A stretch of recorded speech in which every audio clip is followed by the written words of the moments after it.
Welcome back, Interior Alaska. Joe Cook here to get your Memorial Day weekend started with some sports. We start with some news from the ASAA First National Bank High School Track and Field State Championships at Diamond High School in Anchorage.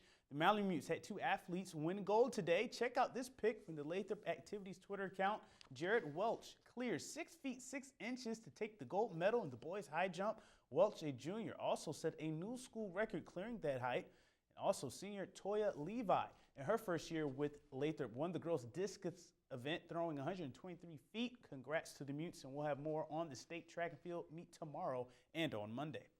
Last night at the North Pole Speedway, the Bandos and Legend cars got on the track for the second race of the season. It was a photo finish in the Legends class. Second-year driver Austin Cody in the 17 car. He went on the high side and just barely crossed the finish line before veteran driver Al Tradle, who was down low in the 43 right there. Cody won by 0.1 seconds, the tightest of all race finishes, if you will. In the Bandos class, Destiny Todd won her first ever heat, getting the checkered in the first heat.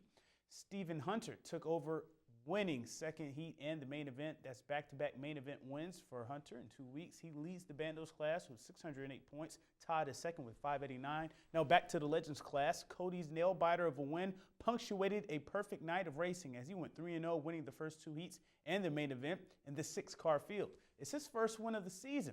He and Trade will talk about the crazy close race to the last checkered flag of the night. Al just came up behind me and I was just freaking out the whole time. I didn't know what was going to happen with that lap car, but it turned out good, I guess. It was literally by an inch. I intended to go high and won. I didn't get my car in position soon enough, and the 17 beat me to the position, and I see he was really fighting that position there because all the cars were washing up. It felt good to take all three, but yeah, it was definitely a good start of the season. We want to keep them close. We got to keep those stands full or whatever. But yeah, me and Austin did a good close battle there, and hopefully there'll be a few more this summer. And the great shooting numbers continue for members of the Alaska Rifle Team. The USA Shooting Rifle Pistol World Championship selection matches in Fort Benning, Georgia. Sophomore Tim Cherry won the silver medal in the 50-meter three position, scoring over 3,500 points in 3 days. Cherry secured his spot on the USA World Championship team. Cherry will also be the only American to shoot an air rifle prone in three position at the first ISSF Junior World Cup in Germany next week.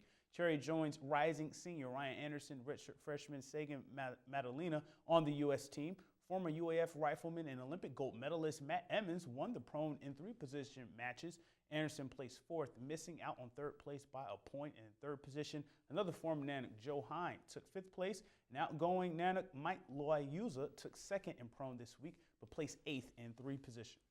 It's the start of a beautiful Memorial Day weekend. Here's what's going on for sports in the interior. Tomorrow, lots of softball at the South Davis Field. 6 games are scheduled. They start as early as 10 a.m. with Colony taking on Lathrop in the early slot. Then Cordova and Hutchinson, they have a doubleheader, and that starts at 11:45.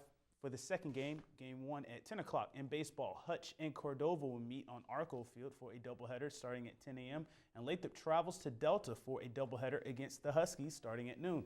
West Valley and North Pole will meet at 2 p.m. on Newbie Field in North Pole. And also tomorrow, the first mud bog of the spring at the North Pole Speedway. Gates open at noon and the bogging starts at 2 o'clock.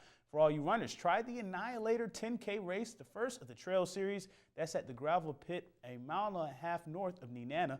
That starts at 11 a.m. Dubbed the toughest 10K in the interior, and it's just $5.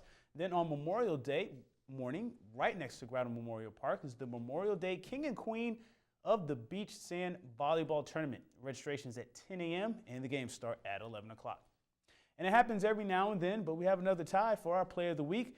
The same amount of votes went to the number 3 and number 2 play. Scooter Bynum solo shot against North Pole in Monroe's 16-4 win on Monday night over the Patriots. And last Saturday, Carly Fitzgerald, she scored the game winner for the Malamutes, who punched their ticket to next week's state tournament for the first time since 2007 in a 1-0 win over West Valley. So Scooter's homer and Carly Fitz's game winner are your plays of the week. To pick the next play of the week, watch for the I-5 Interior Top 5 plays on Mondays during our weekend recap. And that'll do it for sports tonight. Thanks for rocking with me for a little while. Mike Schultz is next with your full weather forecast, and we'll catch you next time.